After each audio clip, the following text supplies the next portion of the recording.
Welcome to What's Left, a weekly political discussion challenging the mainstream left. My name's Andy Libson, and again, joined by Kenny Zepeda and Jessica.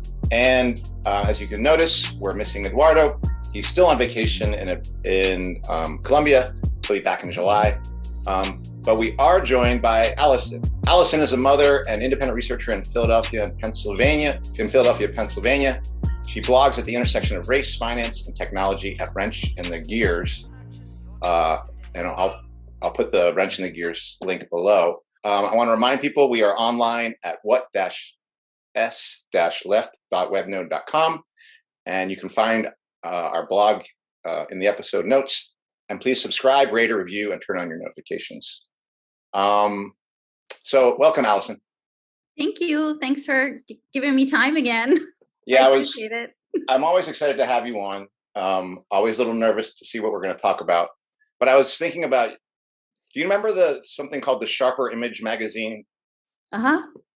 I used to be excited about the Sharper Image magazine because it always had these cool like gimmicks, like these like electronic things that are like for the future. Like, but you know, I think of you as like the Sharper Image magazine for all the cool and crazy gimmicks that the capitalist class has in store, fucking up our lives.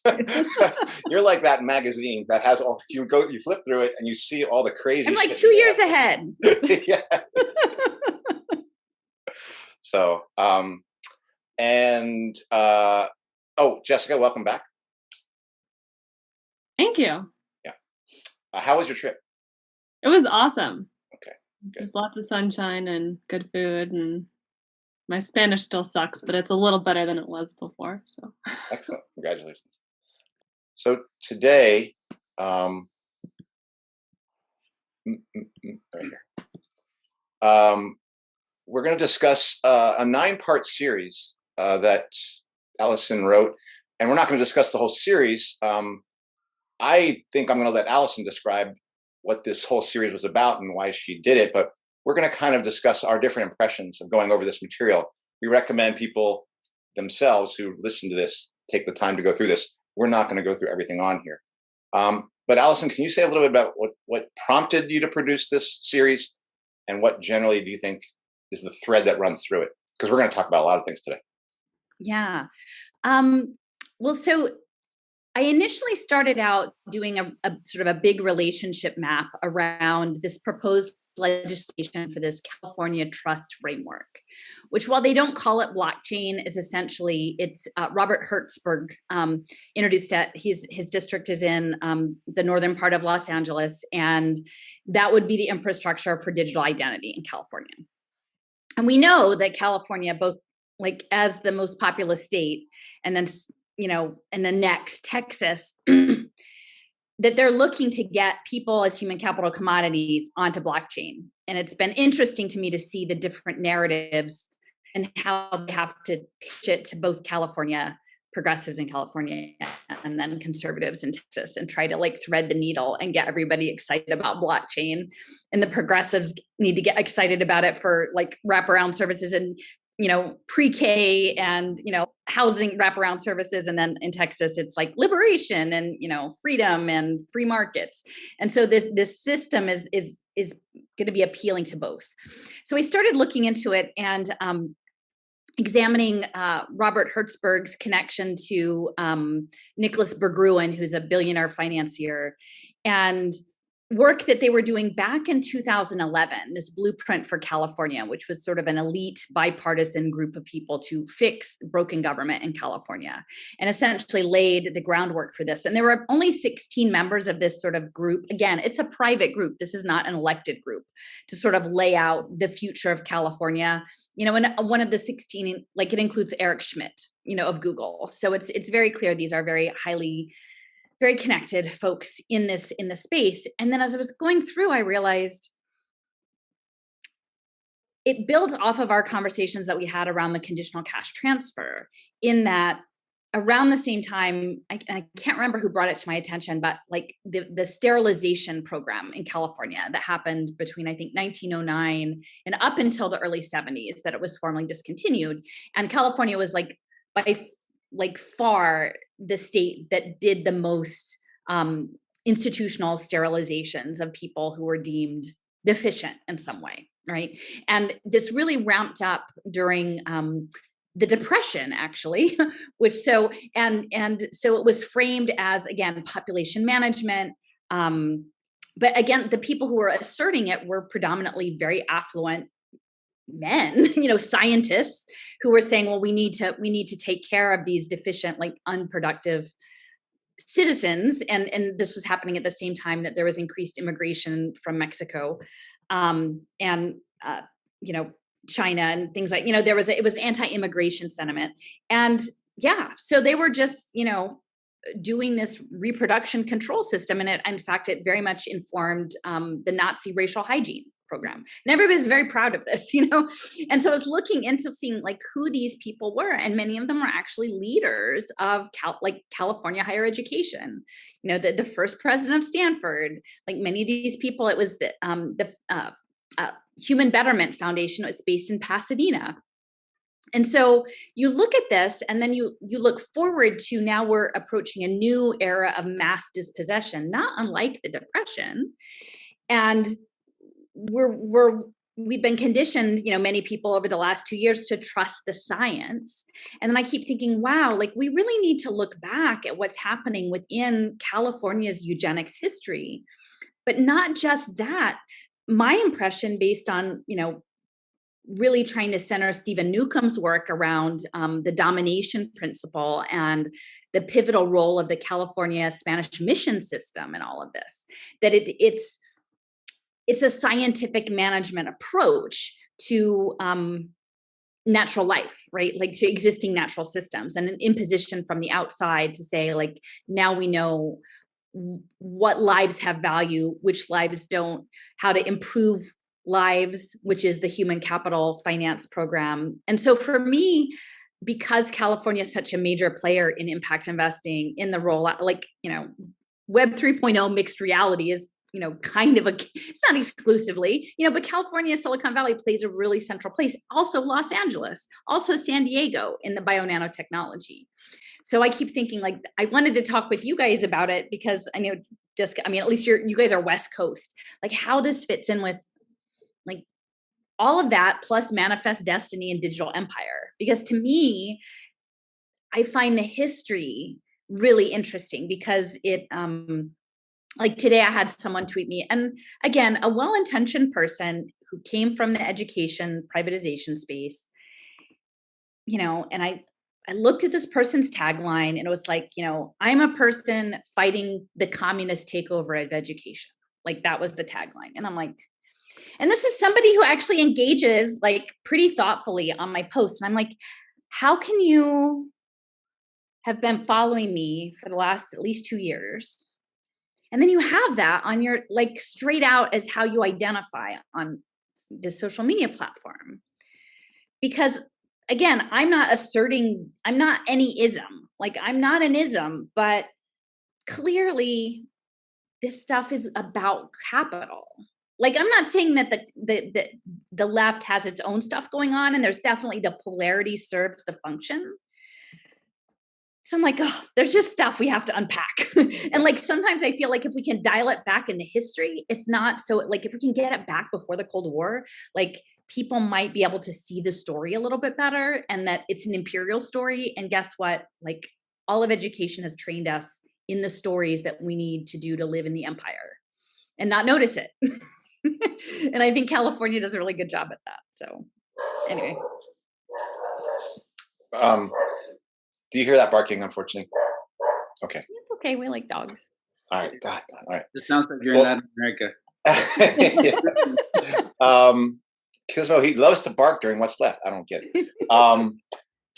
Thanks, Alison. Yeah. And I guess today's discussion, when I talked with Alison about this, when I talked with you about it, you kind of were saying like, well, let's just see what kind of comes up for us as we went through it. And maybe what I'd like to do is either start with you, Jessica, or you, Kenny. How many of the articles did you kind of get through? I got through with the first 7. I got 2 more to go. It's not a leaderboard, Andy. Well, no, just to give a sense of how much, of how much you were able to cover that you had an impression from. So and then some impressions you had as you kind of went through the material. Who would prefer to start? Maybe Kenny or Jessica? I can. Okay, go ahead. I mean, a lot of this stuff, or at least I got through the first four, work stuff, whatever. But we've talked about a lot of this stuff in some way, but and I think that a lot of the clips were very helpful in the kind of summarizing and synthesizing the ideas that some of these people pushing this stuff, have in mind. And it also, it's kind of surreal to see how they casually speak about, changing humanity, engineering society, synthesizing technologies, with humans. Like the very first clip that I remember was Dr. Ru, I think. He was talking about basically human enhancement and genetic editing, the implications of that. I don't know if we can show that at some point, but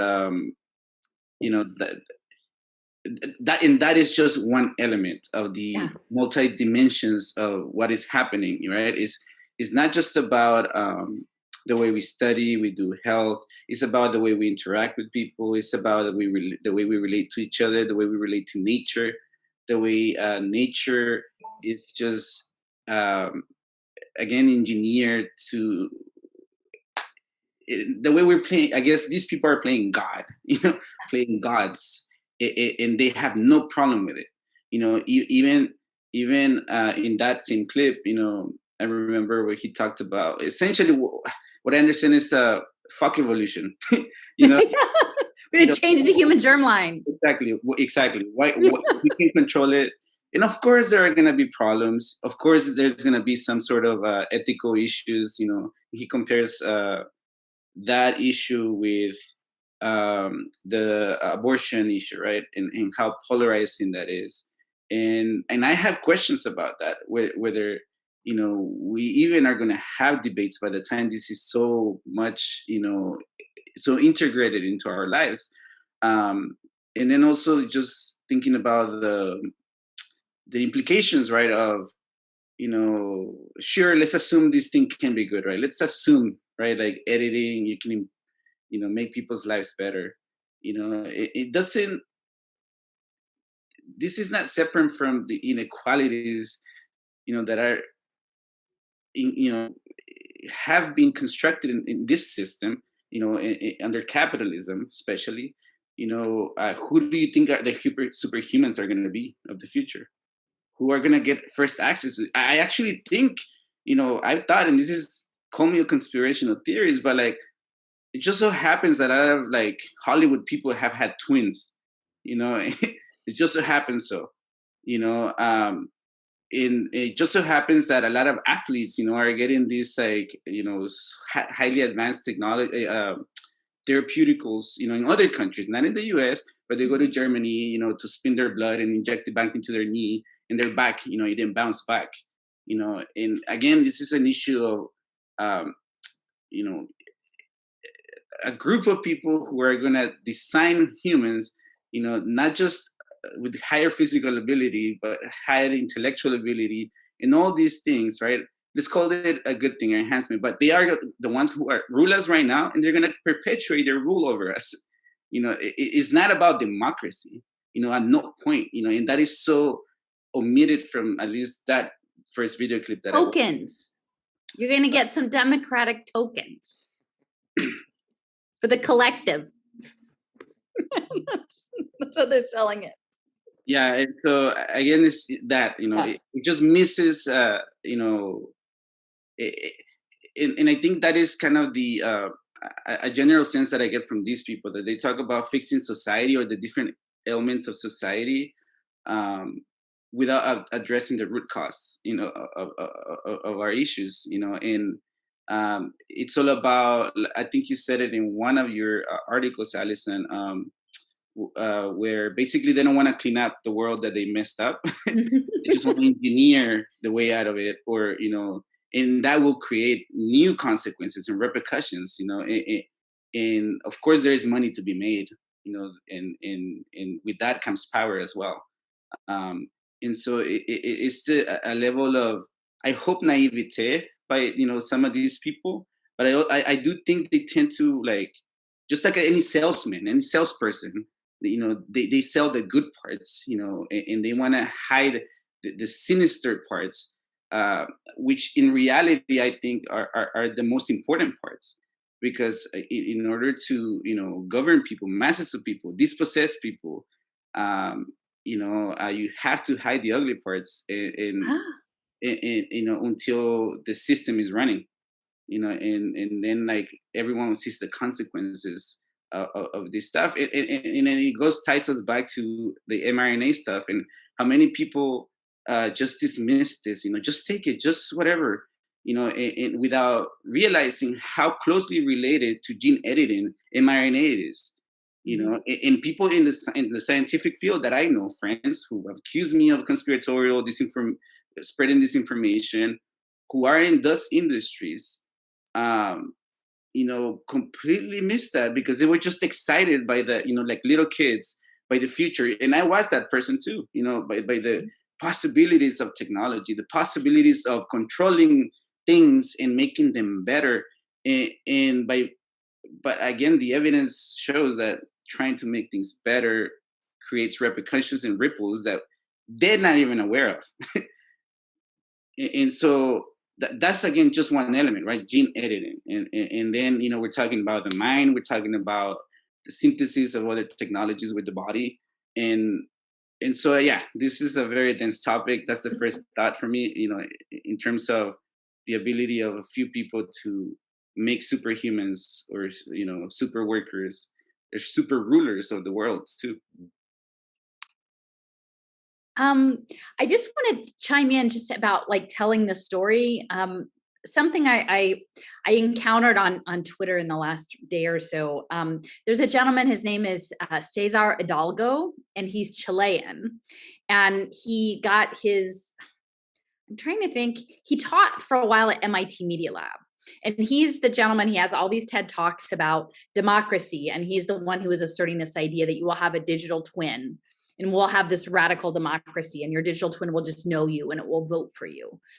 And I was kind of shocked because somehow I came across on Twitter a thread where essentially he was unpacking that he had a terrible tenure experience at MIT. And essentially he was thrown under the bus with very little consideration and no response. And he felt that it had to do with, like, being a Hispanic academic and being pushed out, like, in the community. And now, I mean, he's since moved on and he has his own collective learning lab in Toulouse, France. So it's not like he, just, ran into a dead end, but, he had this really, like, long Twitter thread about it. And at one point he said, I thought I was a player, but I was just a pawn. And I'm thinking, and yet he's still selling all the stuff he developed at MIT Media Lab. Now he's in France selling it. Like, he's still doing all these talks on digital democracy, even though he personally, like, went into a field feeling like, hey, like, I'm a big fish in a little pond and I've got, my future ahead of me and everyone likes me and I've got my TED Talks and all these things. And then life comes in and says, you think you're cool, but you're not so much. Like, the war machine, like, literally, MIT is the war machine and MIT Media Lab is the mind war machine, right? He goes into the mind war machine, he works for them and then gets treated badly. And then, like, the course correction is still just repeating the same thing he was doing there in another location. And so to me, it's quite, like, I think that's the challenge is, like, how do we get through the narrative of people who are either conditioned, to even people who are supposed to be highly intelligent, or for their own self-interest, just, like, bounce back and get back in the rut because that's what you do. And so I guess I was just thinking about, like, how does this unfold? Because the managerial class, the people who are credentialed in it, even when they're treated horribly, just come back and they keep doing it. So anyway, that's the democracy part.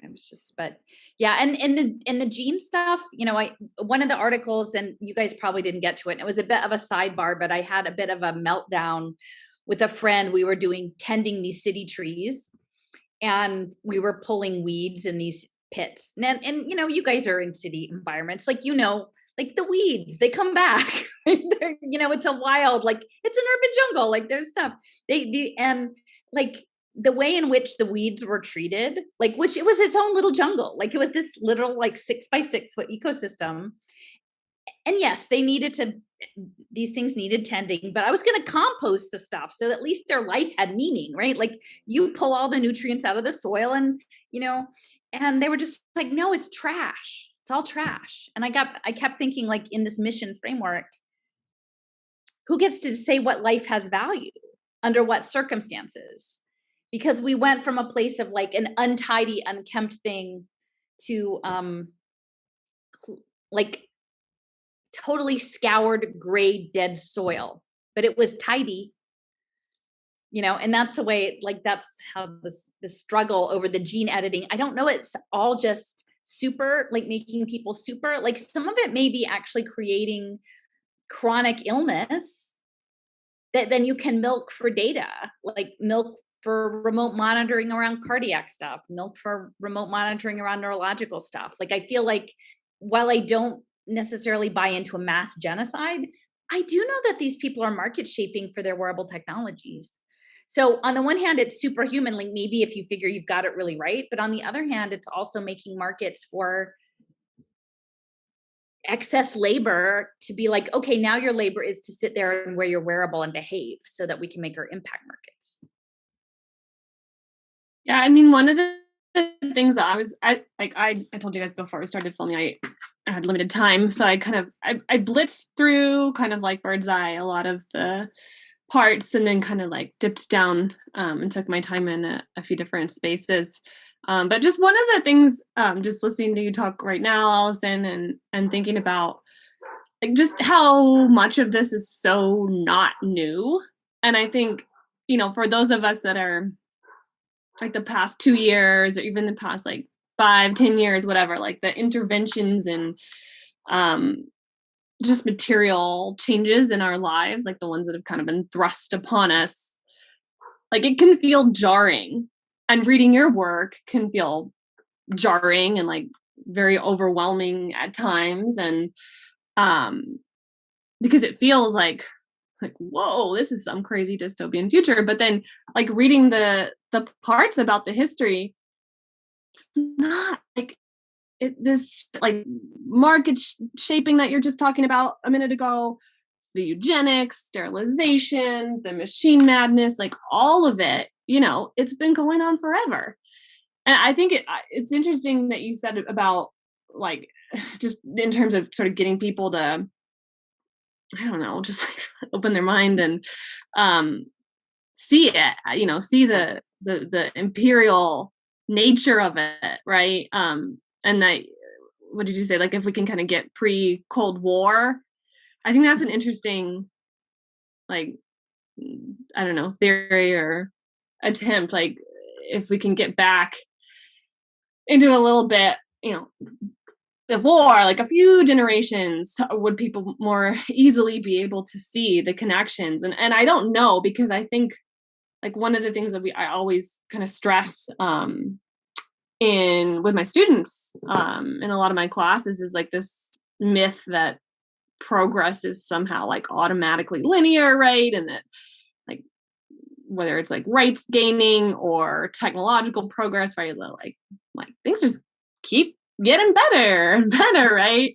Because I think a lot of young people feel that way. Like we're brought up to feel that way. You know, especially in, you know, spaces like, you know, the San Francisco area where you guys are, and Seattle where I was, you know, they make you feel like, oh, like all this stuff, like we just invest enough money and steal enough labor, right? And like we can solve all these problems, and it'll be green and it'll be equitable and it'll be, yeah, like this utopia. Anyway, I'm going off, but I actually, one of the ones I spent a little bit more time on was, there's a part 10, right? There's 10. Yeah, now. There's like 6 more parts. Okay, because this tells you I was doing this today. No, I haven't put them all in yet. Like, okay, they're still coming. So yeah. Yeah, I just, when Andy said there's 9 at the beginning, I was like, oh my God, what did I just read all afternoon? But no, I because that was the first one that came up on your homepage. But I also, just because I've spent so much time living in Seattle over the past decade, like a lot of the mobile stuff and the Space Needle and all that stuff, like I was like, oh yeah, see that. And like another thing that I hope we can talk about at some point today, that I just felt like it was such a recurring theme and has kind of been on my mind, is just like the ritual thing. Just how ritualistic so much of the Fourth Industrial Revolution and all of it. And I don't know, I've always kind of felt like, like black pilled people will say, like they always tell you what they're gonna do before they do it, like that's part of the ritual or whatever. Because I think Kenny was saying, right, like about how casual they are in some of these clips, like these elite drivers, they're totally like open, like they just talk about this shit and put it in the fucking tent. Like, are you serious? So I mean, maybe at some point I'd love to hear your thoughts on sort of just that. And is that like, I don't know, like it's such a weird like perversion of,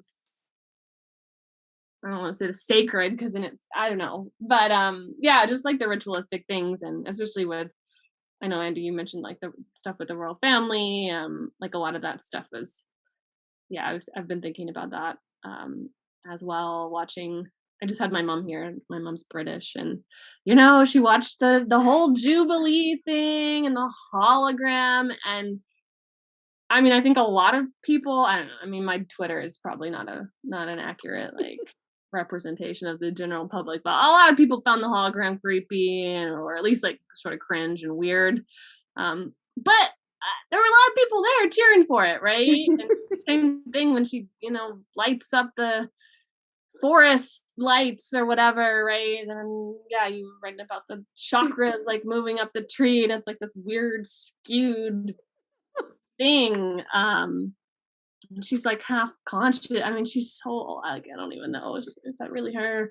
Yeah. Is it a hologram? Is it a stunt double? I don't know. It's just, anyway, so I would love to talk about the ritualistic thing at some point if people are interested, but those are some of my kind of first impressions. I mean, you guys have known me like from the beginning, right? Like when I was just a school person, right?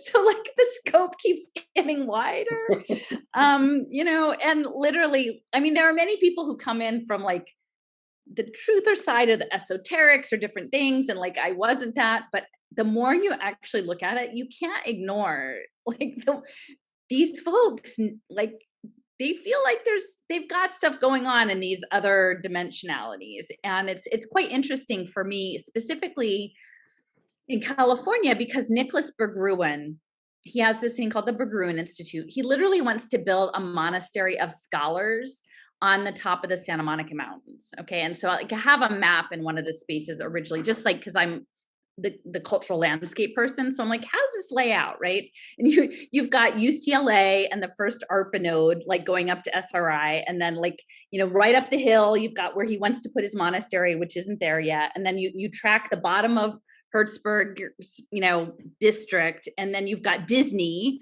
And then you keep going over, and then you've got Caltech, and you've got, the is it the San Gabriel Monastery, and you've got, and then JPAL, and so it's this trajectory, and then there's other things like in that corridor, but they're really not like literally you could drive from one to the other in like 45 minutes. And so the thing about Berggruen is he was a financier. His father was a curator in San Francisco. In the 30s, he had an affair with Frida Kahlo. So that loops back to our other whole series on Diego Rivera. But like when he retired from his finance career, he decided he wanted to become a philosopher king. And so he sold all of his possessions. This is the story in many, many articles, like in the New York Times and the Wall Street Journal, and became the homeless billionaire. Like that's his constructive persona, was the homeless billionaire. And so he just lived out of his luxury jet, his private jet and luxury hotels. until he's like settled back in Los Angeles. So like how lucky for California that he came back. But he said he wanted to study philosophy, and there were 2 UCLA professors, and I can't remember the second one, but the one, his name is Brian Copenhaver, and Brian Copenhaver, his focus is early modern European magic. Like that's his specialty. And like, I mean, it's not fringe, like, you know, he's on there like on philosophy podcast talking about metaphysics and the Hermetica. And so you've got this guy who has access to all these resources, and he's very interested in studying this, and he's actually very interested in like Confucianism. And so they have a lot of stuff going on in China too. So there are these like extra dimensionalities and stuff that's grounded in, you know, like mathematics and these other things that I think regular people are not supposed to think are serious, but the people who are doing it are pretty serious about it. So, you know, in the Berggruen Institute, like part of the reason I wanted to do the eugenics was that they had 4 main focus areas. One was to redesign democracy. So redesigning democracy, redesigning capitalism, and then transforming what it means to be human. And then the fourth one was this 21st Century Council, which was essentially like a mini World Economic Forum. But, you know, they've been working on it for 10 years, and they're meeting with all, like they have about 20 former heads of state. They've had like half a dozen meetings in China with Xi Jinping. And, you know, these are connected folks. These are very well connected people. So, yeah, when they talk about transforming the human and they're working in metaphysics, and then they have access to like high level nanotechnology and theoretical physics, you got to kind of take them seriously. You know, like we should all be like serious people should be asking about the power dynamic. So, yeah, the ritual is. Yeah, not just on the ritual stuff, like, you know, like on of course there are multiple layers to how these people understand, but at least from the way I see how humanity and our history, or what I understand, is that from listening or their practices of ritualistic stuff, even just like Apple, right, creating this mega church, Yeah. you know, and like people going crazy and waiting for the last Apple, waiting for the, you know, like the conference, you know, to announce the new thing. You know, like on a basic level, they understand humans. They understand how we operate, how we've operated historically. Yeah. And, you know, and they nudge these things in order to get masses of people to participate willingly. You know, in these ritualistic aspects, and that also speaks to what Jessica was asking about or commenting on in terms of this notion, because I hear it in kids, and I was that person too, like, oh, what's the next thing? You know, what's the next thing, you know, to improve our lives, to make things better.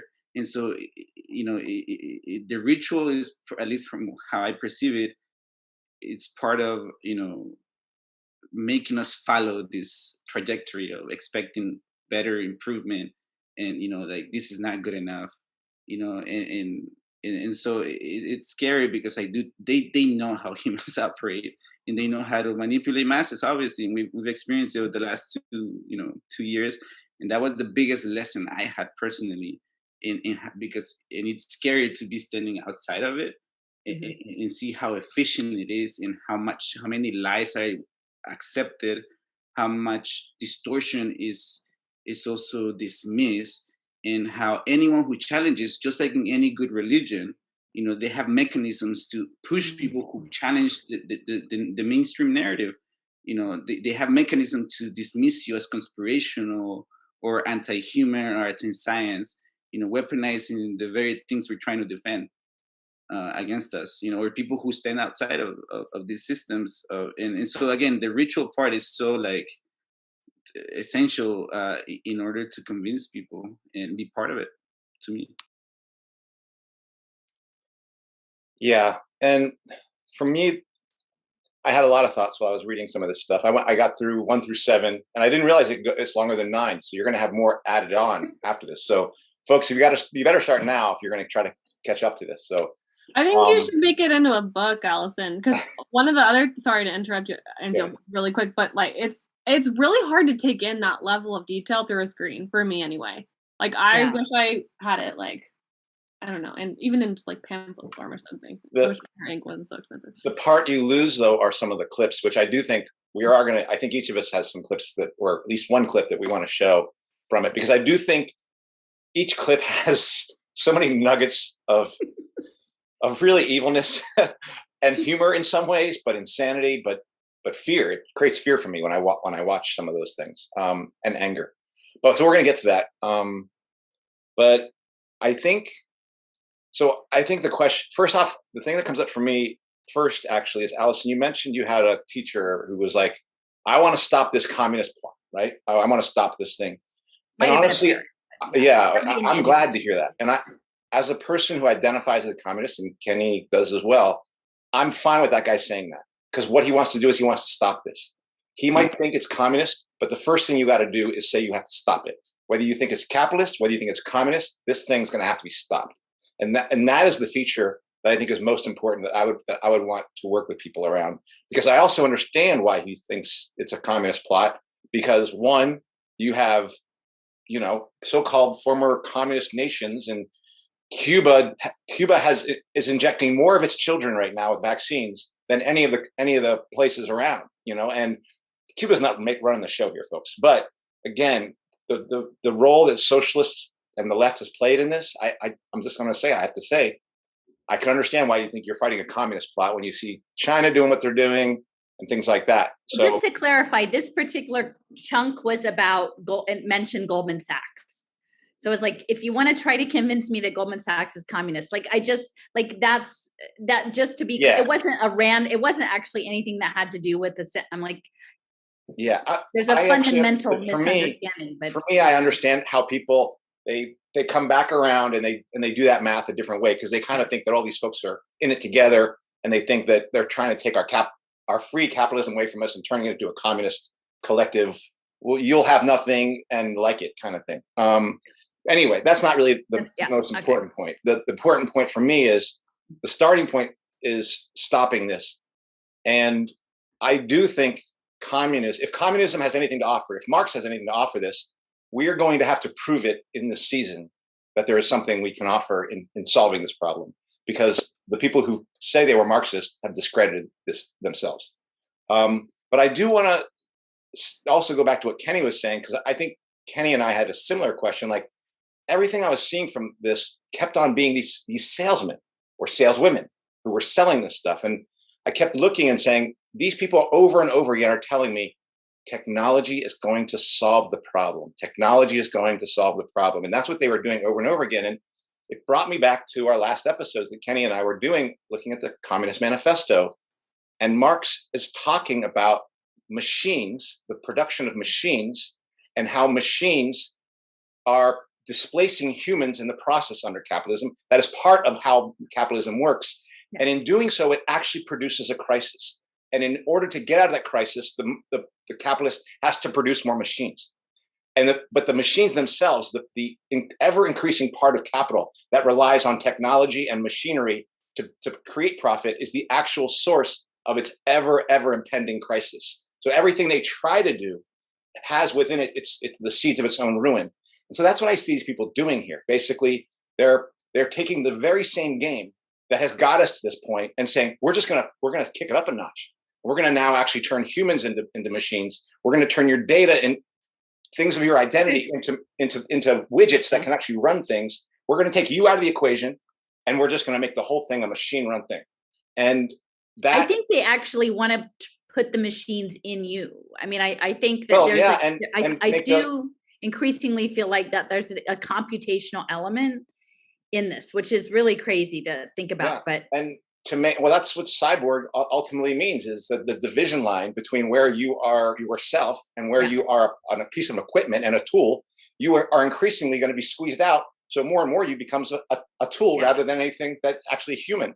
And as you can notice in all these little videos, people kept on saying, what is human? It's so confusing. And I'm like, anyway, I'll get to that. But I can now draw when I think about the push for this, it still feels like it's the drive for profits. It still feels Like these are under conditions of deep crisis.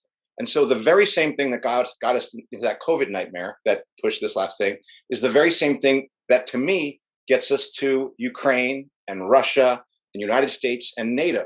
And it's the same crisis. It's the same push for profits, which for me is the same thing that's pushing CRISPR into building new humans. And this was an article I found just looking up. I'll take this one. Hold on. This was in 2019. Cyborg warriors could be here by 2050. And this was the Department of Defense talking about CRISPR technology and how, this is in 2019 again, an article, and they're talking about how the future warriors by 2050 are going to be ocular enhancements to image, sight, and situational awareness, restoration and program muscular control through optogenetic bodysuit sensor webs, auditory enhancement for communication and protection, direct neural enhancement for human brain for two-way data transfer. And they say this technology is predicted to facilitate read-write capabilities between humans and machines and between humans through brain-to-brain interactions. And they note in this that this technology is going to be kind of hard to sell, but it is inevitable.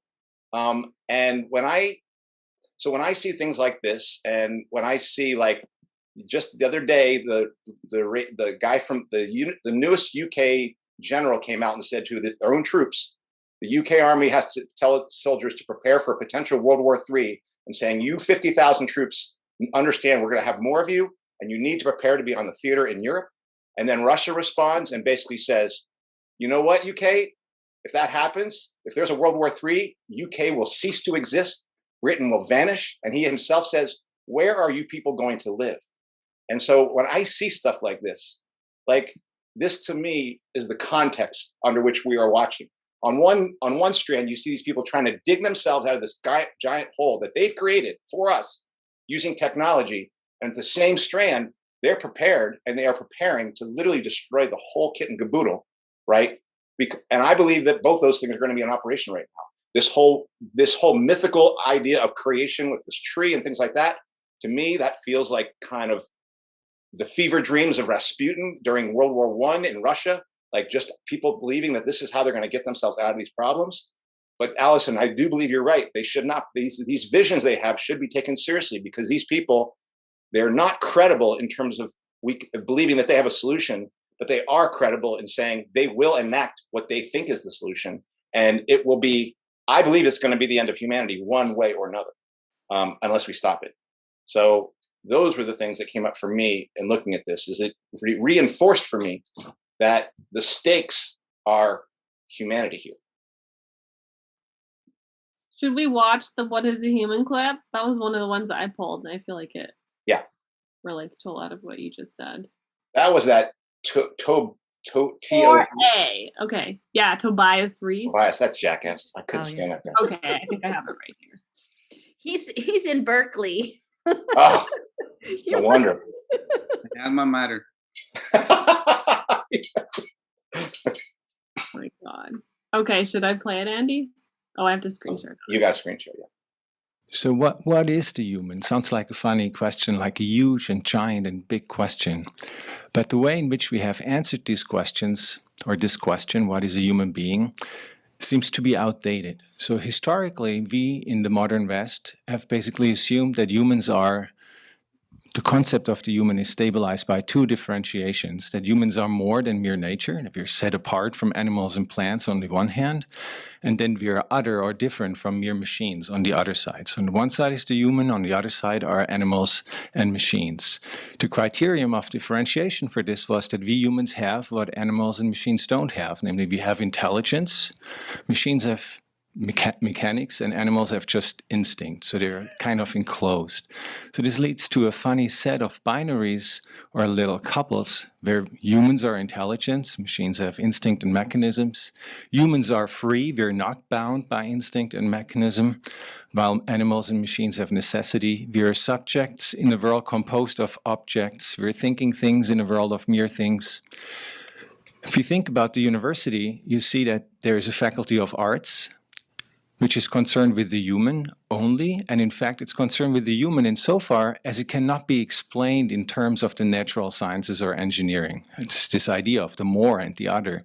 And you have the faculty of science or engineering, which is concerned with everything else in the world, from, squids in the ocean to the formation of clouds, to global weather systems, to rockets, to single-cell organisms and minimally viable microbes, to termites.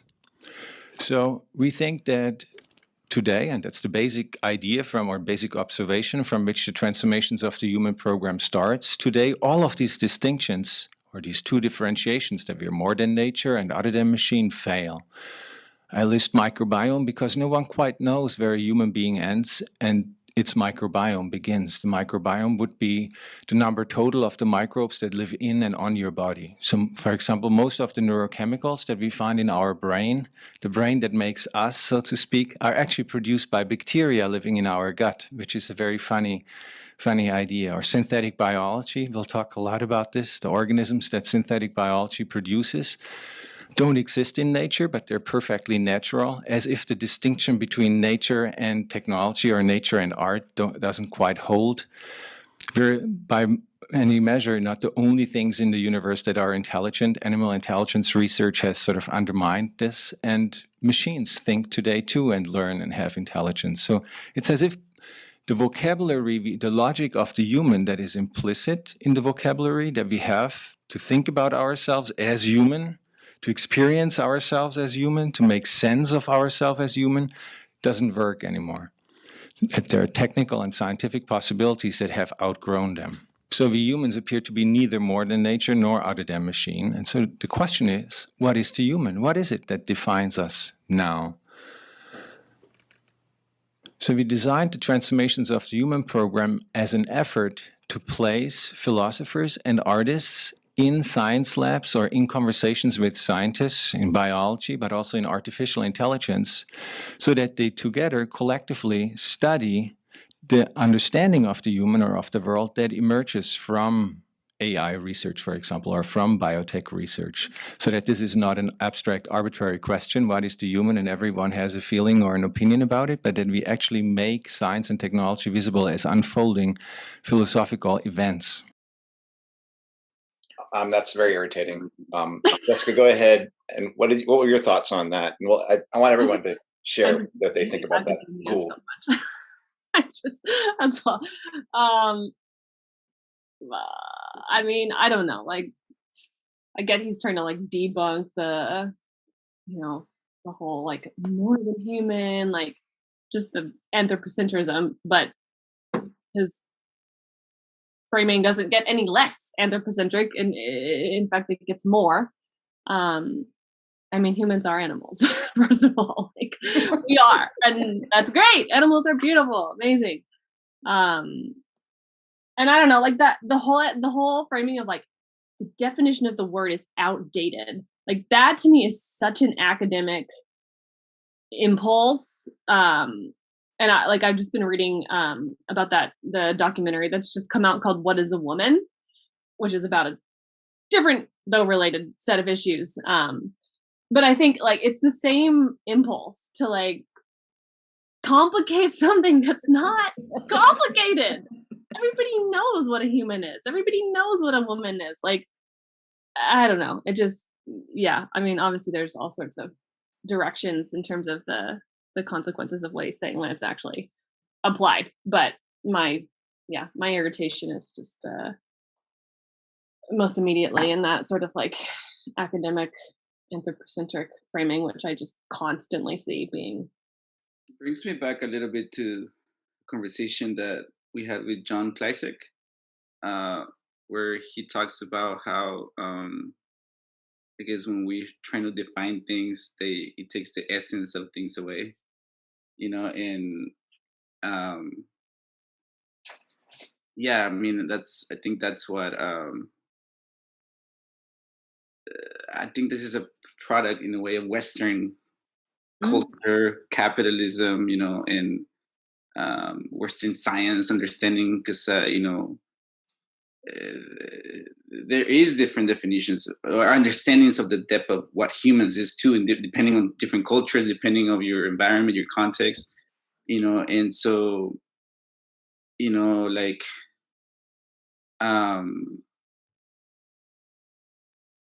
it is pointless to me, like I said, like it also in a way doesn't matter, like to me what other people think it's human. It's like, what is it to me, like what do I experience? But I think that in this process of creating all this bullshit, all this technology, is the homogenizing force. There is a homogenizing force of telling everyone around the world, this is what this is, and this is what you should be, and this is how we improve you, and this is what's wrong with you, Mm-hmm. And so that's where I think, that school of thought, that vision of the world, that understanding or trying to explain, humanity,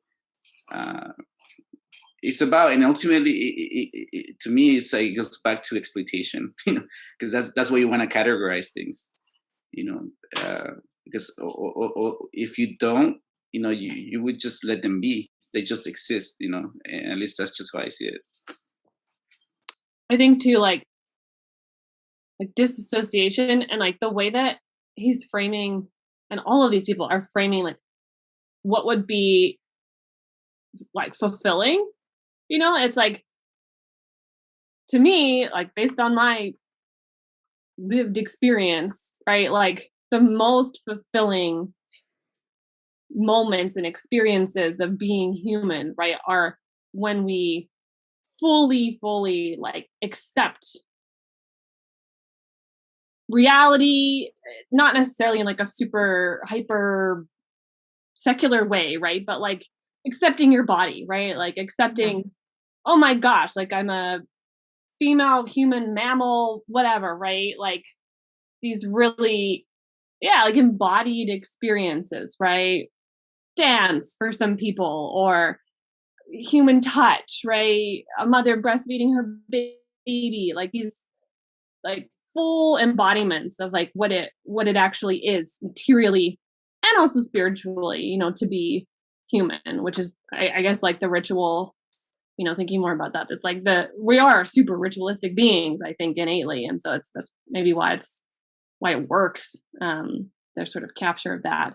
But so there's like fulfillment that way, but the way they're framing fulfillment is like a complete disassociation from that. It's like fulfillment would be like transcending that human embodiment and that human experience, like to make it bigger or better or augmented, right, in some way. So to me, it just seems like mutually exclusive sort of pathway is like toward fulfillment, and I think the latter is obviously a false promise, as if you've ever read Frankenstein or like any book ever written, right, in the sort of genre of dystopian literature, then that. Yeah, and I'm so irritated by people like this, and by this whole scene in front of me. These people, this is academia. This is the egoism of academia. But I recognize that these people are not. They're not really the face of what we're facing. They're the front men for it. Behind them is Pompeo. Behind them is the CIA. Behind them is the state.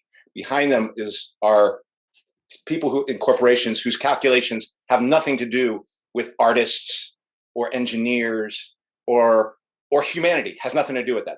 Their calculations are. But here's the front man for us right here, and he's such a fucking huckster, because his first thing when he talks about humanity is humanity. Are we machines? Well, we're not machines. We're not animals or in nature either. I was like, wait, when did you write me out of that? How, when you started this argument, when you little fucking philosopher fake, when you started this discussion, how did you write out the theory, the idea that some of us actually think we're part of nature? Like, there are some of us who believe that. Actually, there's a lot of people who believe that. You just literally wrote that out of the entire discussion, because that's not that it couldn't be a starting point, but he's not going to allow it to be a starting point, because he's trying to sell something. And what he's trying to sell is this AI biotech project, which is, I do believe, like Alison points to it all the time. Why is the Department of Energy involved in this? Why is the Department of Defense involved in this? Why do we keep seeing these much more pernicious entities and institutions deeply involved in all these sorts of things? And this guy's, not only is he trying to smooth talk it in front of us and leave out a whole, like, pretending to be a philosopher, but leaving out the idea of, wait, do you know there's a possibility that humans are just part of nature? And you're trying to strip us from that right now because you left that out of the whole discussion. But secondly, what you're trying to soft sell here at the end is, oh, we're going to have artists looking at this. We're going to have scientists looking at this. They're going to be those people. First of all, I wouldn't want them looking at it. I don't trust those people. But secondly, they're not going to decide how this goes. It's not going to be an artist deciding how this goes. It's not going to be some well-meaning scientist even. And frankly, even if they, at this point, I wouldn't trust any of those people anyway. But he's trying to tell us in his little language that you're going to be safe because we have people who care about humanity looking at this.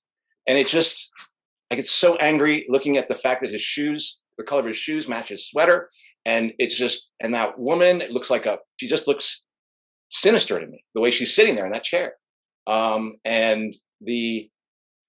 It's very irritating and very upsetting when I see this kind of stuff because it's all through it. My clip is going to be a version of what you've shown us here. Just one little comment, I guess, like my partner a while back, made a comment about San Francisco, right? Because there's this like hyper focus on all this worldview, like designing, improving, quote unquote, and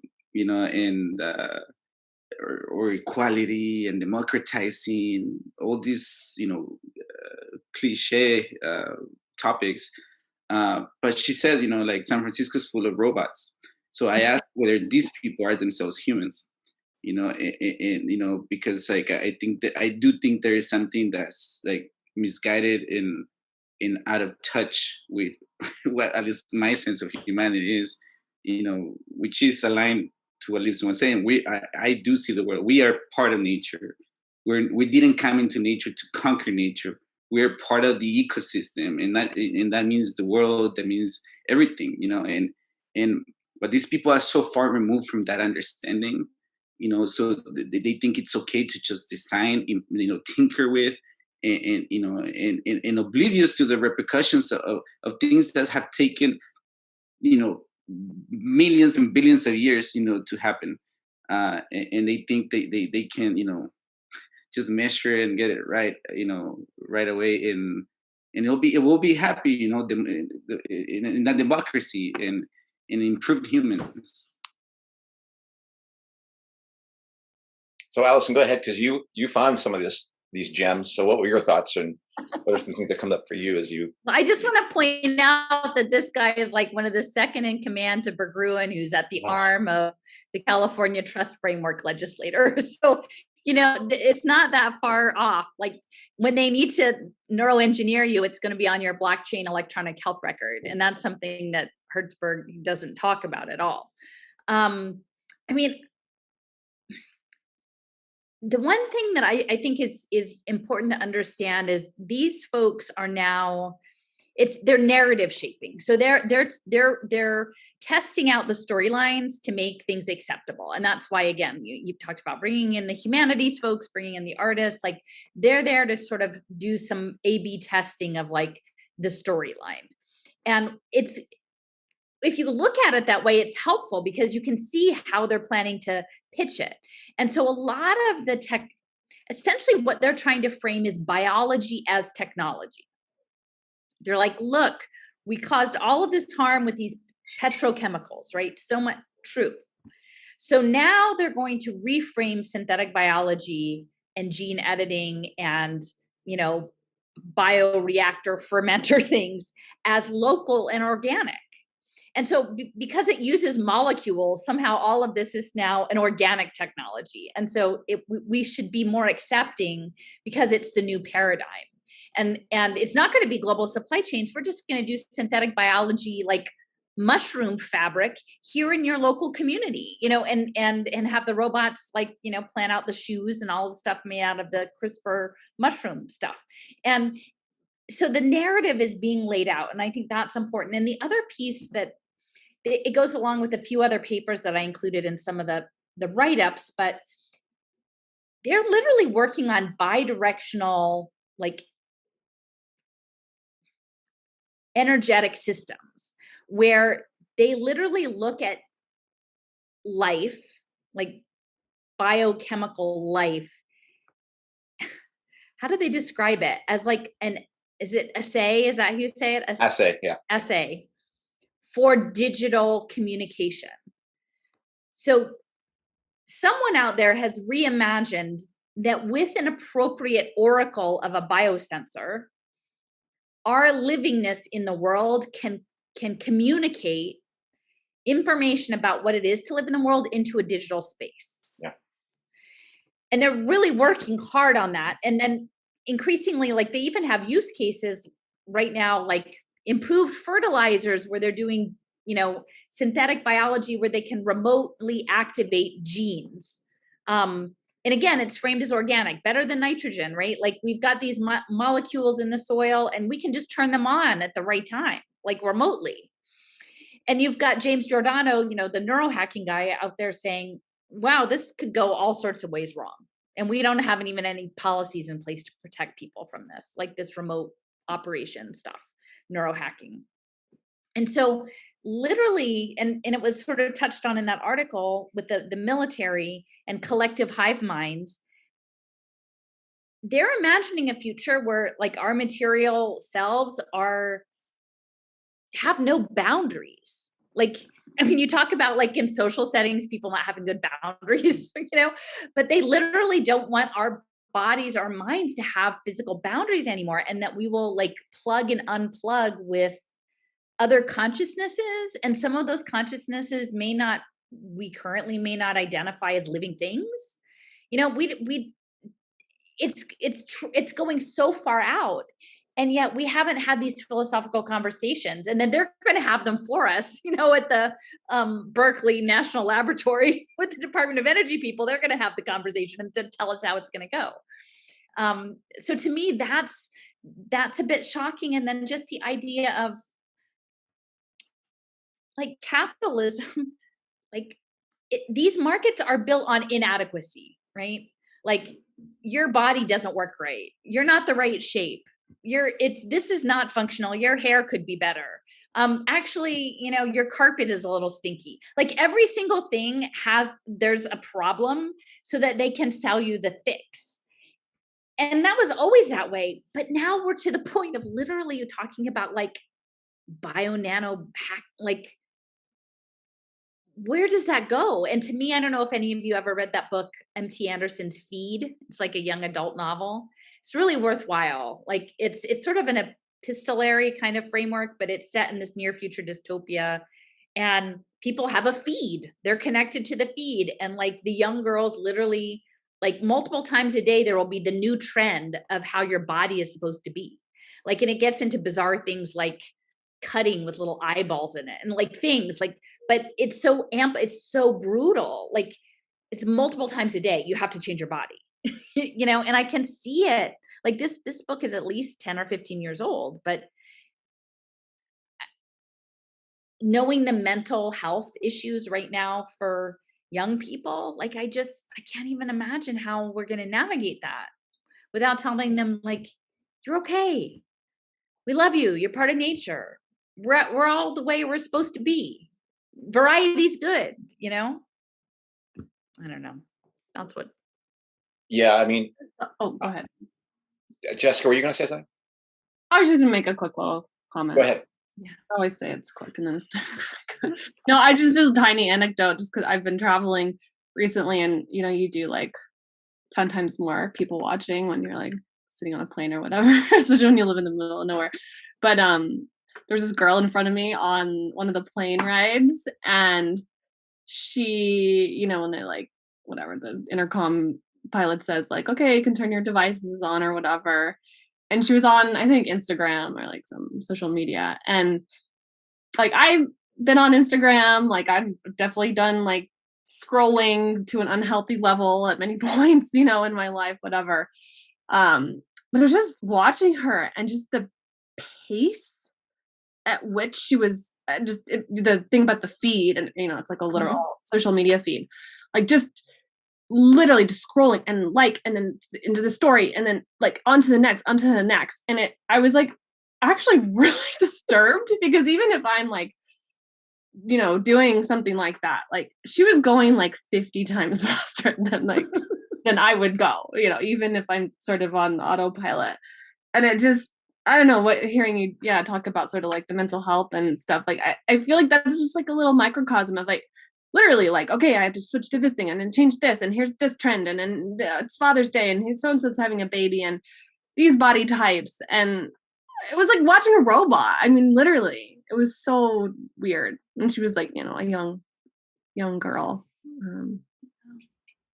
So I agree with Alison what you were saying about the thing that this is narrative shaping, and they're testing. It's not just testing out the technologies; they're testing out the narrative that they're going to use to pitch this. Because in that Department of Defense article was like, this is not going to be an easy sell, but this is the sell we got to make because we have to get there. The trick of saying that this is all biological now, we're using natural things, like even CRISPR, that's a lie. Because, well, let me say it this way. We've all been hearing about mRNA as in this so-called vaccine, this thing. It's not mRNA. mRNA is a natural product of humans. It's synthetic mRNA. It doesn't degrade. The reason they don't use normal mRNA is normal mRNA degrades inside the body. This mRNA that is being injected into people is synthetic mRNA. It doesn't degrade. It sits there like a plastic log inside your body. And secondly, even CRISPR, which is based on real biological something, Cas9 molecules that are found in bacteria that are used by it, the complex that is put inside of people is not natural. It is actually very unnatural, and it's still a tool. Like if you take the hide off the animal and use it as a tent or clothing, it's now a tool, and it's no longer it might be natural, but it's you're now using as a tool. Same with taking the bones of something and using the bones to cut something, or using the bones to make the tips of arrows. Those are tools. And that's the trick. This little game they're trying to play and trying to say, oh, these things are just natural. No, you're not. You're taking pieces of the natural world and you're turning them into machines, and you're using them. I would say you're using them against us and the rest of the natural world. But it is a very interesting game that they're playing with language and with materials and with our own ignorance about what they're doing.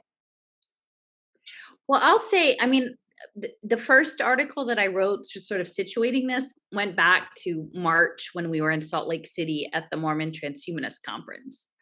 And, you know, it was at the Brigham Academy, which was the first, like, you know, founded by Brigham Young, and now it's the Provo Library. And they had, you know, it's quite a big room, 150 people, a couple hundred people. And they had a big banner up, and it said the banner, it was quite interesting because it was sort of a skyline with a bit of nature. And it had two planes going across with like strong trails coming out the back end. And then the line said, "What will you create?" Mm-hmm. And that was sort of the framing, is like, what will you create? Now, this conference was particularly focused on blockchain. But again, within the word spells, like in how they, you know, that's part of the ritual, I think, is imprinting, is they frame the narrative, right? You're a creator. This is the creative economy. Come on, guys. It's the creative economy. Aren't we all creative here? Creativity is good. We're supposed to be creative. Now it's with molecules. Okay, so it's with molecules, but it's organic, you know, and you can just see how they're leading everybody along. It's like, well, and knowing how the narrative has been weaponized over the past 2 years, you know, all of the tropes, you know, you can sort of see emerging what the new tropes will be, right? But it's organic. We need it to save the planet, you know. And that's how it rolls in. And I don't know how to stop it, because I have to say, like, even the people who were presented, who were these, you know, won these fellowships, right, to go do this work, like, I had empathy for them, because I don't think that these were people who would go into it intentionally for harmful reasons. Like, as the parent of a young adult person, Like if your kid like got to school and they got a nice fellowship, and you would be proud of them, right? And then they would be proud that they got this fellowship, and hey, they're doing humanities and they're fixing the world, right? And they just seem so. It's this guy Gabriel Corin. And then there was this other young woman, and I'm like, as a parent, I kind of felt for them, because I'm like, I don't want a world where to succeed you have to go do that job, because literally it's like they're workers, right? They're intellectual workers. I mean, you guys have been navigating that terrain of academic work. It sucks, right? Like to try to do like your gift and then navigate this world. Like we should do better so that people can do that and not have to be a front for bioreactors and like put a happy face on it. Like they didn't seem to be loving doing that. They were going to give it the college try. But that's not the world that we should build. I mean, in my opinion, but if we're going to try to route this, we don't have a lot of time to say it. Like now's the time to say it. And I feel like, again, within this weaponized narrative crucible, I'm, and I don't do this just because I want to have some big name, but like, I'm trying to have a different conversation. And so many of the conversations that suck up all the oxygen aren't these exactly, or they're a version of these conversations, but I don't know that the context or the setting is something that could actually bring people together. So over the long term anyway. I just wanted to comment on what Alison said. Okay. Because I actually, feel similarly that, there's a lot of people who they are trying to do, good. And I personally have friends who are in ed tech nonprofits, and they think they're on the right side, and it is hard to even get started with a conversation. And I personally think it's a big issue is this reverence of institutionalized education. Because this is the churches where they go to get initiated into this frame of the world. And so challenging that frame of the world, then I'm the enemy, because, I'm destroying what they were taught, in reframing. Like I personally, had to rebuild my understanding of the world a few times. I was completely liberal, voter. I was all about Obama. I went to his inauguration in 2008. My friend was in Congress at the time, but that also in turn is what showed me the trash that's behind all that. That like the whole high school feeling, around the ball, the inauguration balls, and like who has a ticket to what, and but I guess just going back to my friends, like they mean well, and they also have to make a living.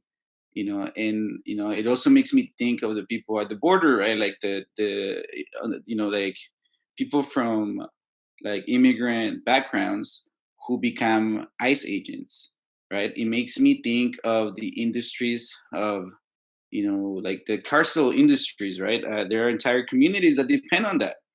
And, it makes me think of the coal miners that Hillary Clinton just called them deplorables, and so how then, and you will defend your livelihood, and you will justify your livelihood.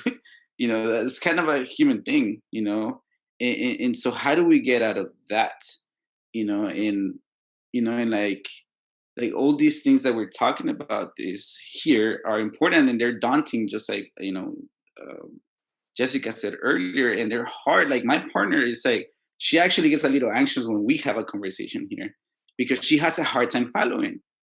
She's asking to simplify, but it's hard, right? Because like you do have to kind of dig in, and there's no other way around, to kind of understand the implications of things.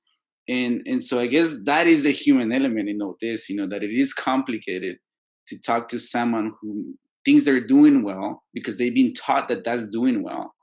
And at least for me, like at least my mission is to destroy the reverence of institutionalized education.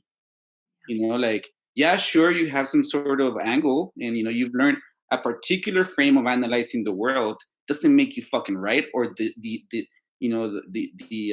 authority on this. My mother can give you fucking lessons on, ecology and, environmentalism, because she can make a fucking meal out of nothing, from the fridge. So I don't give a shit that you have a college degree. There is people who can teach you something, because they live humanity. They don't go to learn theoretical shit. And humanity is complicated, just like democracy is complicated. But if you want to live in this tidy world that, like, the fucking communities that they're creating in San Francisco, like the newly designed parts of the city where there are literal robots patrolling the parking lots of Kaiser Permanente in San Francisco. There are designed cities, supposedly designed for better living. If that's the fucking world you are living, if you don't want to accept all the, the imperfections that comes with nature, like, that to me is where the line is. Like, so it takes a bit of bringing down the people who think they're authorities, but also elevate the people who don't think they have a voice because they've been told your opinions don't matter because you didn't go to school. So at least that's for me where, that's the gap that needs to be bridged, because, like, all these technical terms, the concept needs to be understood, because you have to understand implications. There's no way to get around it, around some certain difficult topics.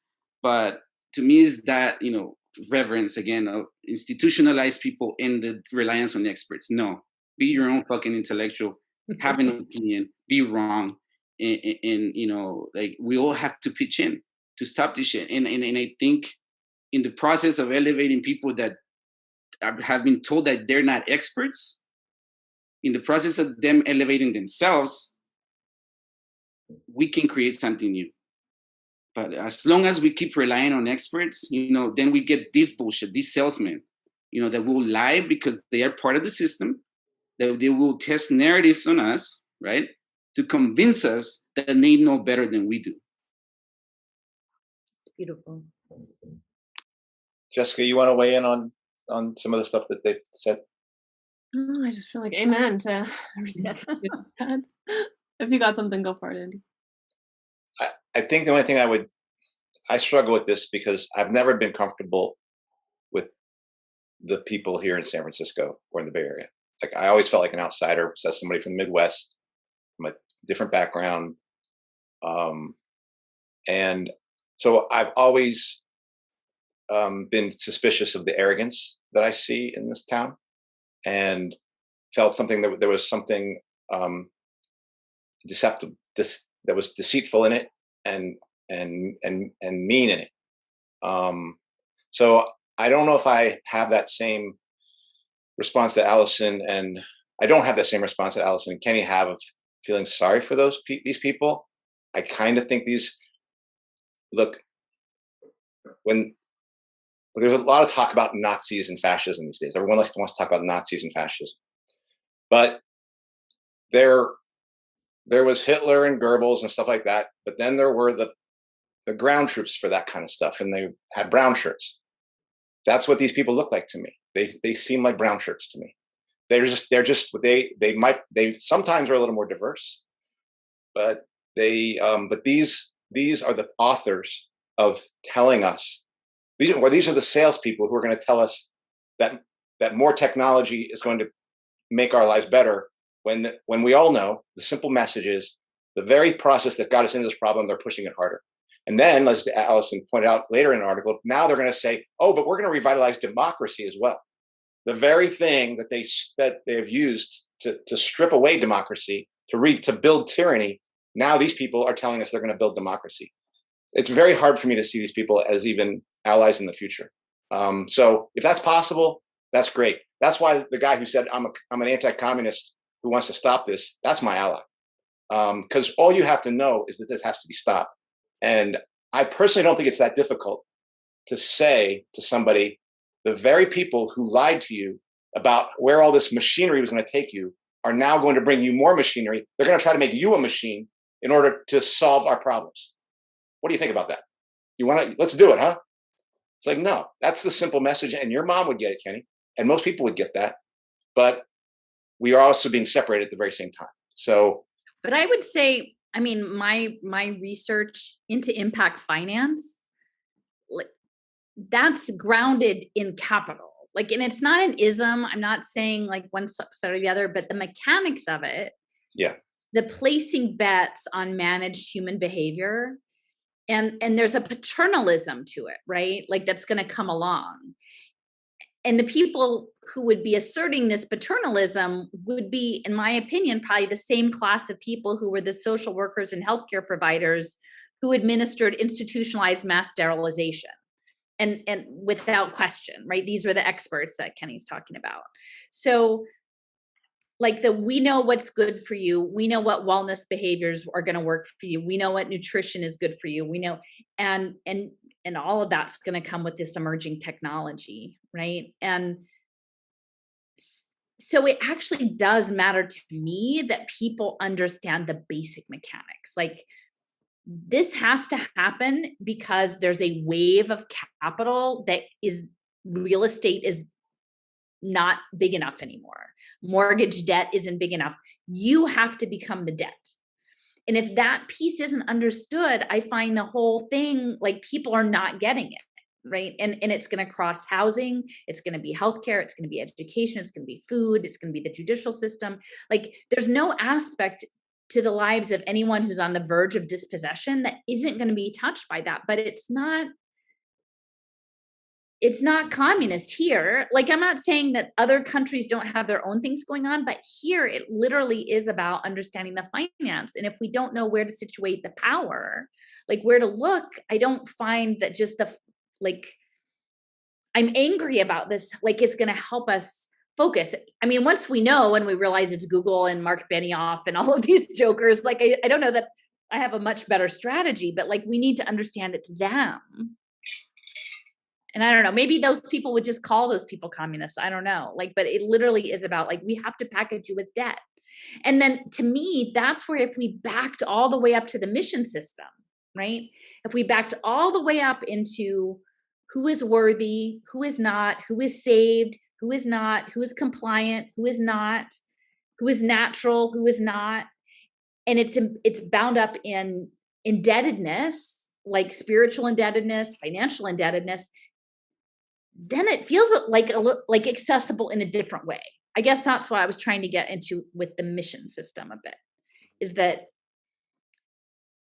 on the one hand, yes, you have these complex debt structured products and the Mark Andreessens and the blockchain and the staking and all of this stuff, but you could just sort of tie it all the way back down to these tithing and these feudal systems. Like there is I feel like that there is a through line. I was just thinking all of a sudden about the Sherwood Forest part of your series, just thinking about capital and like this, I mean, holy hellfire, so bizarre, like this 5G forest, but like Robin Hood, right? That dude, right? It's like the whole myth is about steal from the rich, give to the poor. Like it's about class, like wealth redistribution and class warfare. Maybe he was really an impact investor. Yeah. Oh my God. Yeah, you have to understand though, I spent at least 2 decades around people who said they who said they were anti-capitalist on the basis of calling themselves communists, and they expose themselves as complete frauds. And so yeah. I don't believe in what people say. I believe in what people do. And so if a person says, I will set my back against what's happening, if they want to call what they're saying right now, if they want to call that communism, I'm with them. Like, of course, we're going to have that discussion, because really the discussion is had while we try to stop it, while we try to put our bodies in the way of this thing and our minds against it. Because really, that to me is where people are going to learn what's this really about. And frankly, where I myself will learn, I do think this is about capitalism. I do think that socialist revolution, as Marx described it, has something to say about where we might need to go. It doesn't answer what that's going to look like, because I think Marx thought it meant taking the means of production and using them. I'm more of the mind that that's going to have to go as well, like the way the Luddites kind of looked at it. That Marx is critical. Actually, he's on their side because he knows what they're angry about, but he's critical of them because he's saying they're trying to turn the wheel of history backward. And I'm like, we're going to have to turn that wheel of history backward if we're going to get control of this, because this has gone for way too far. So can I just chime in one? Like, yeah, the complexity is that I think many people who are opposing on the basis of individual rights and free markets and crypto. And I know that is a central part of where they plan to drive this. Like, these things are not disconnected. And so while I don't think that individual people who are necessarily understanding that, like, as they make their choice, but when I keep saying, there, but for the grace of God, go you. Like, the hungry kid, the person who is leaving prison, the unhoused person, like, your family is 5 to 10 years from that. So while you feel like maybe you can separate yourself and build your wall for your family or your community, like, that ethos, I think, is not going to be effective. We actually have to come at this thing in terms of preserving the collective. And I think that there's a counter to that. Like, and I'm not saying the collective in terms of an ism, but simply no one small group of people is going to somehow cut themselves off and preserve their own independence within the system. And until we feel some mutual obligation to one another in how this goes, and not just in our own country, but globally, because this is the metaverse. Like, that's what I keep saying. I'm like, this ultimately could be the unifying force of the world, like a reckoning that, no, I don't want my kid to have to put their brain in a robot and compete against your kid in the Philippines putting their brain in a robot, against people in Colombia putting their brain in a robot. Like, nobody's kid should have to put their brains in robots. Can we all agree? Like, let's not do this. Like, I don't want to, like, put our brains in a robot so that my kid gets $2 more an hour than your kid. Like, that's a terrible paradigm. The whole thing is terrible. And so anyway, that's just where I'm at. Like, I feel like there is an intentionality in terms of triggering, like, an independence-minded, patriot, libertarian crypto thing, that it actually really has to be addressed. Not that those people in and of themselves individually are bad people, but that mentality, if left to progress the way they hope it to progress, will become a major problem in the not too distant future. And that's what they're selling in Texas. That's why, like, the paradigm between the California cell on blockchain and the Texas paradigm are mirror images, but both going the same place. Anyway, that's my. Kenny, do you want to say anything about that? Not about this. Yeah. I kind of, all I'll say is, and I think, I believe that sincere struggle is the way we're going to sort this out. And it will not be sorted out in the discussion. It will be sorted out in the fight. And the discussion that we're having, though, does, because Alison, everything you just said are the discussions that are actually happening right now in the prepper communities that I'm in right now, like, about how much we can survive on our own. And I believe there is no individual survival. And it's even a discussion Brandy and I are having, where we try to see how much we agree on what are we really prepping for. Like, are we prepping for our survival, two people, or are we prepping for our survival? And what does that mean if things get strange and stranger, and we feel like there's limited resources? That discussion is going to have real meaning about how much we share with our neighbors. Why do we share with our neighbors? Our neighbors who refuse to listen to us. And we talked about this before, but now they might be open to hearing it. Like, all these sorts of things are going to be part of shaping what collective means, because unfortunately, and this is where I get back to that guy, collective has meant do what the state tells you to do. That's what's happened. And so we are going to have to find a new definition of that word, that connects it to actually what it was supposed to be, which is collective action was supposed to ensure individual agency, individual expression. It was never supposed to be counterposed to it. And that's how it's been done. And that's how it's understandable that people are extremely skeptical of those of us who talk about collectivity, particularly as it gets rebranded by the World Economic Forum. to say you're not going to have shit and you're not going to like it. And I guess I will say, yeah, like, it is scary that they're set up on both ends. Like quote unquote leftists who wants to help people line the more individualistic. It is scary. They have a win on both sides and funneling everyone into the same future. And I think that's where like we need to have these conversations, right, with everyone, like these honest conversations. And I do wanna again to recognize like what Libson is saying is like at this point it's about finding the people who want to do something about it, who see something is wrong, and making something out of that. And because that is the most fundamental thing. If you don't think anything is wrong, if you just want to go along, if you don't want to bother, then there's nothing I can do there, and yes, like also it requires a high degree of honesty, in terms of our politics, our understanding of history, right? Like just like Libson, I understand now. It took me a while. I was very dogmatic too. I was very like communism, and I would get mad. No, let's look at reality. What shit happened? Why people are afraid of communism, and rightly so. I don't want that shit. I don't want to, that collectivism dictator from the state. That's not the world I want to live in. That's not my sense of communism. In democracy and liberty and sense of individuality. And I've even had difficult conversations. I had one with Jake, in not classic Jake, Eduardo's friend, and it was a tough conversation because he comes from that more of the libertarian worldview, but yet we found commonality. We understand there are these dictations, there's these big structures that are governing our lives, and so there is commonality, and there's a sense of something has to be done.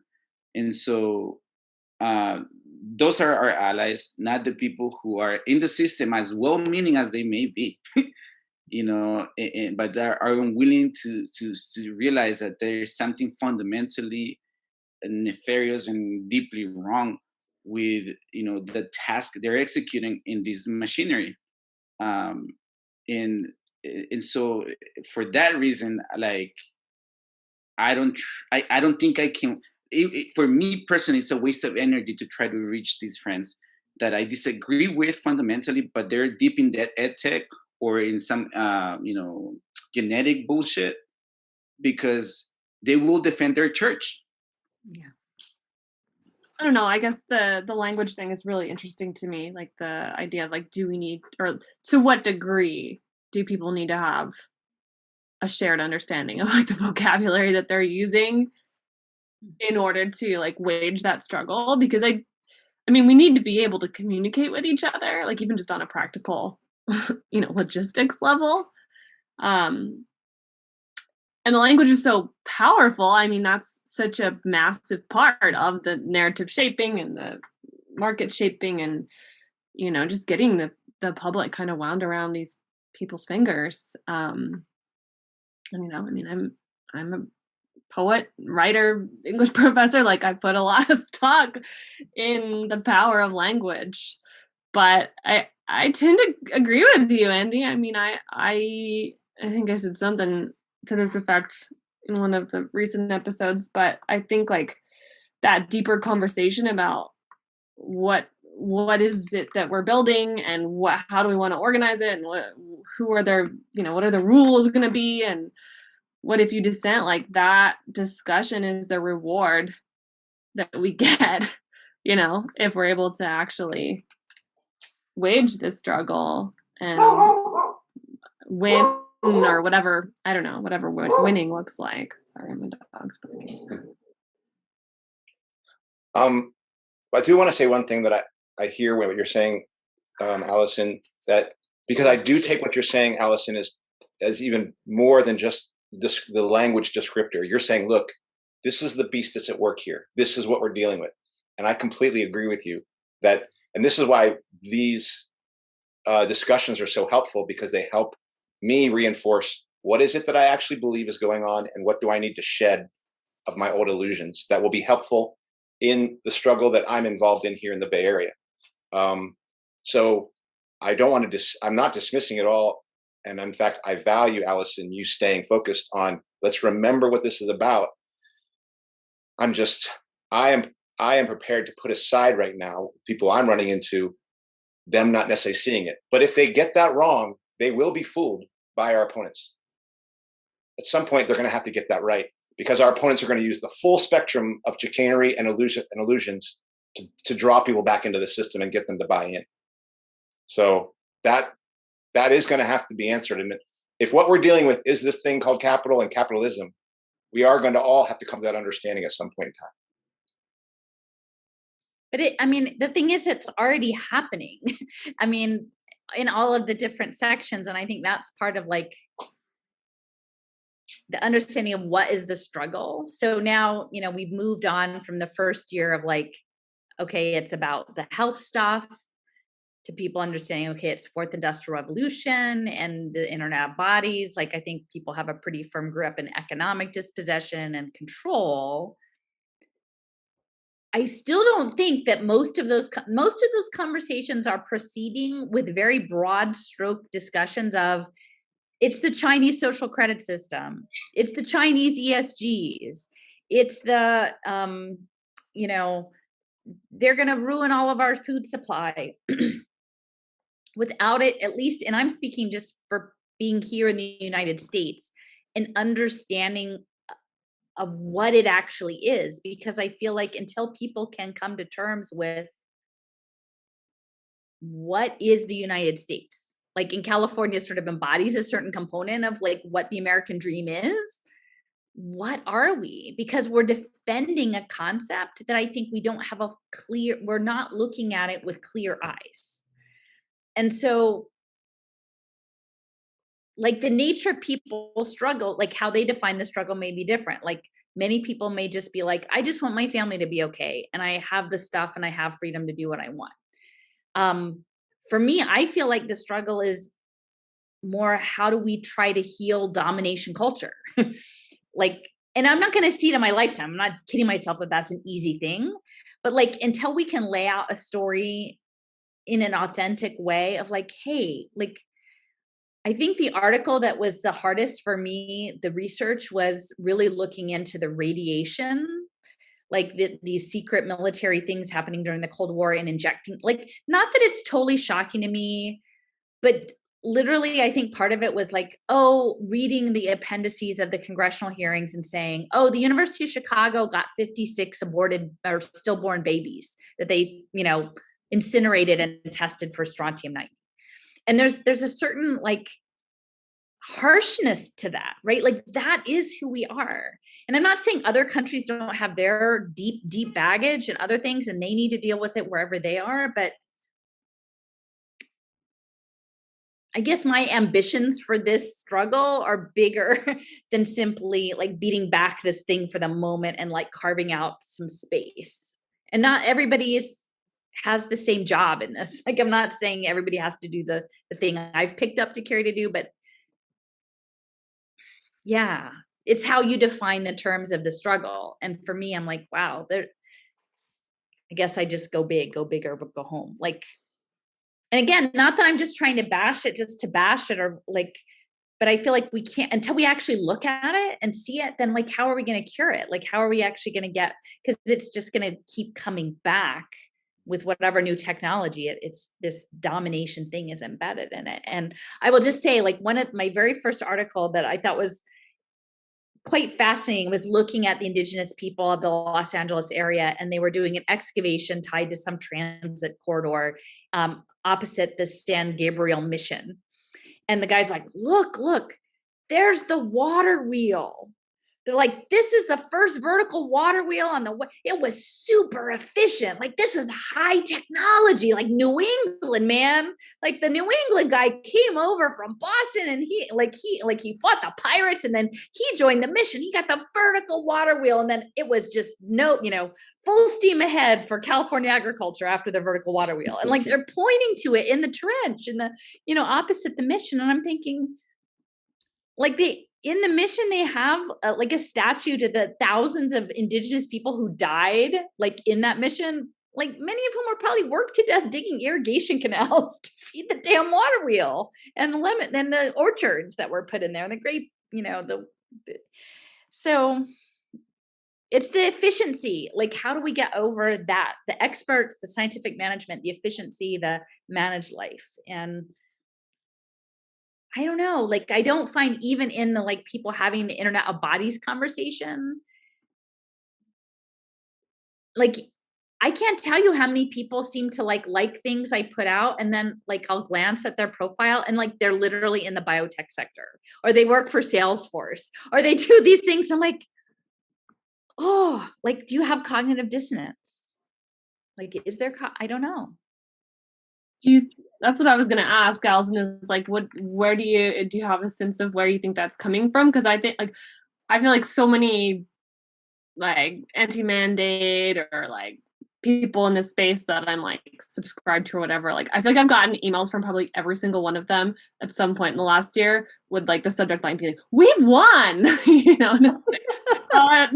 haven't, and maybe, maybe there was some small like achievement or whatever, they got a mandate dropped or whatever, but like we haven't fucking won, like, come on. But do you think that comes from cognitive dissonance? Do you think that comes from like just the intensity of all this and people craving hope? Or does it come from a selfishness of like, I just want me and my family to be fine, and if we're going to be fine for our lifetime, then that's the best we can do? Or I don't know, like what. And I mean, I'm saying, like, I feel like I'm hypocritical too, because I've been bashing academia for I don't know how many years now, and I'm still in it.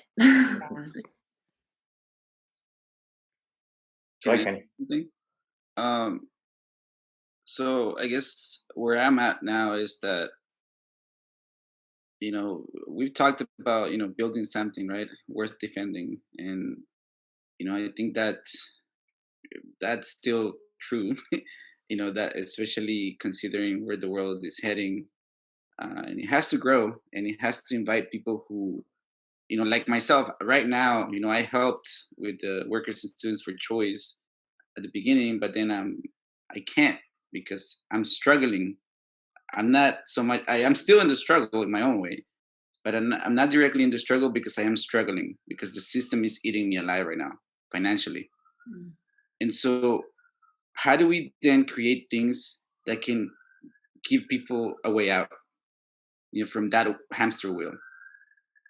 People who maybe you didn't know would agree with you, or don't have the time to just get out of the hamster wheel.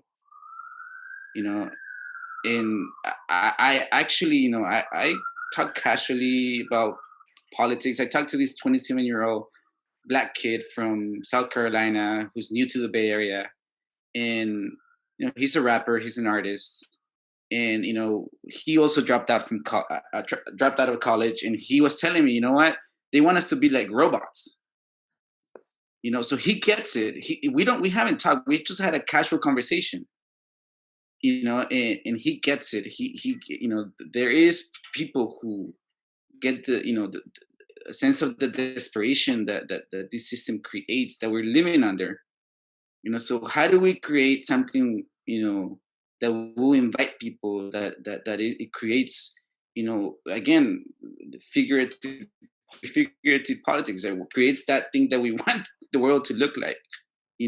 And that's the hard part, right? Because like we said, destroying is easy. I mean, that's the fucking easy part. How do you build something worth defending and full of joy and full of love and full of humanity? It's important to understand these concepts, but I think that's what makes the big difference. I'm not saying it's easy. I just think that it needs to happen. And like, like at the moment I'm struggling. I know it needs to happen, and yet I'm struggling. And right, and when I talk about these people like border agents, the prison guards, some motherfuckers enjoy this shit. Absolutely. Some people enjoy this power tripping, but I still have faith that, and that is just my the spiritual realm here, that I don't think that's what humans are. I don't think that's all we are. We have the propensity to maybe, go that route. So then how do we build a society that enhances the other parts, right? Like that allows the other parts to flow. And I'm not saying like design like from this technical standpoint. How do we build it together? How do we all pitch in? And so that's the big riddle, because it's not just about like going to protest or it's, for me, that's where I call it revolution. It's literally take over spaces in as a group, running things how we want to run it. And that is a fuck you to private property and the plans that they have. And they will come hard after people who try to do this. They have done it already. It's part of history, and we have to understand that. Well, Alison, do you want to say anything? I guess I'll just say that the one thing I think that unites all four of us here is the notion that I think the question of go big or go home is true for all of us. Like, I think that is the terms of this. Now, how do we get to the go big? I think all of us are struggling on how to even piece it together. I think we all feel pretty far away from that big vision of a different kind of world. But I think that is the one question I think that unites us all, or one thing that unites us all here is it is go big or go home. Those are the stakes to me. It's big or going to the transhuman system. Yes, or go into the metaverse and enjoy yourself. Well, I would say, like, I don't have a good response on. I've been like the last probably 6 months very hermity, like, and I should probably do better. I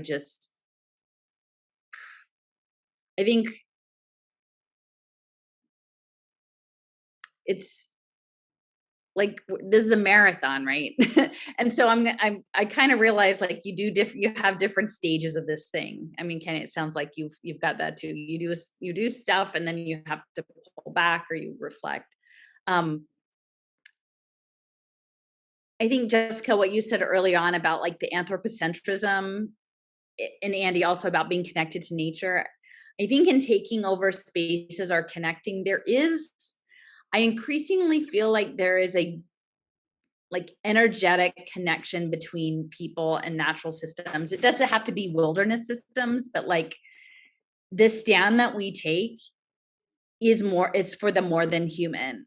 And it's for those that can't agree to this plan, right? I mean, I kind of joke on Twitter. I'm like, I stand with the yeast, that's being re-engineered to make stupid spider silk, right? Like this poor yeast in the bioreactor, and I'm like, can the yeast say no, thank you? I'd really prefer not to be genetically engineered to make spider silk.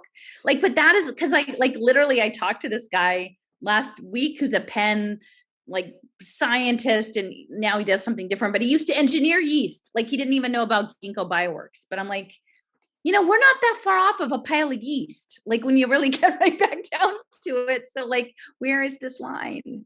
And so I feel like having like grounding in terms of the spaces, like maybe the space is a physical, like architectural space in a city, but then maybe it's also the connecting to the nature stuff, because I think there's an energetic resonance there that I think they know. Like, I think they understand the interconnectivity of the cosmology of people and place and other beings.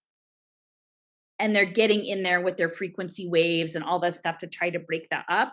But I think situating in there, and then, like maybe even small, like, for me, if you think about it from a frequency level and understanding all the nano,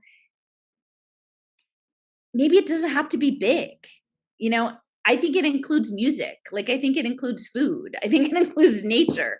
Like, the idea that maybe we like develop a whole co-housing thing, like off the bat, like that's going to be too hard. But like, you could totally have a potluck with music and food, like local food in a park, just what you did. You took your families to a park and you were outside and you connected, and that's very powerful. So I don't know. I'm not trying to diminish, but like maybe like don't let the perfect be the enemy of the good. Like start with the thing, and maybe that thing is just like 5 people on a picnic or something, and then it builds. But I don't know. I wish I had more energy. It's hard. This has been a slog. I mean, we all know how much of a slog it's been. And yeah. First thing I want to say to people who've watching this is that we only touched a narrow slivers of Alison's set of articles. I mean, I think there's some ideas that we touched on that are threading through her articles, but so I really urge people to take a look at the beginning of the 9-part series, which might be 10 to a 12 by the time you take a look at it. But it's really worth looking at the things she's writing and some of the resources. And the other things we didn't touch on are just some of the historical documents you cite, the modern historical documents and the past historical documents. Those left an impression on me as well. So I think, so I'm just urging people. Ezra Gosney writing Du Bois, telling him like, no, you don't understand the fertilization or the sterilization program. You just had the facts. I was just like, wow, that's amazing. That. Yeah, and the thing about where that letter they were sending to FDR about, hey, I've been talking with Einstein. We've got some ideas about how we could split an atom and make some energy out of it. Yeah, but health, not just defense. We've got this health. We got our eye on the health stuff. Exactly. We want those radiological isotopes for sure. So maybe we'll call it a day right there. Well, thanks, Alison, for joining us again. It's good hanging out. We'll see if we want to do part 2, but let's talk about it after we sign off here. Okay. So that does it for this week's episode. What's Left is a weekly political podcast channel challenging the mainstream left. We post information about our topics and our guests on the episode notes wherever you found this episode or on our blog, what-s-left.webnode.com. You can find past episodes of this podcast channel there and connect with us. I remind people, if you like anything you heard here, please subscribe, rate, review, turn on your notifications to any of the 9 platforms that we're on: Spotify, iTunes, Stitcher, Google Play, Bitchute, Odysee, YouTube, Rumble, or Telegram. And you can find our blog or any of those links in the episode notes, wherever you found this episode. If you'd like to give us feedback or make any comments, please put them on our episode here. And let us know, or if you have any suggestions for something to cover, contact us through our blog.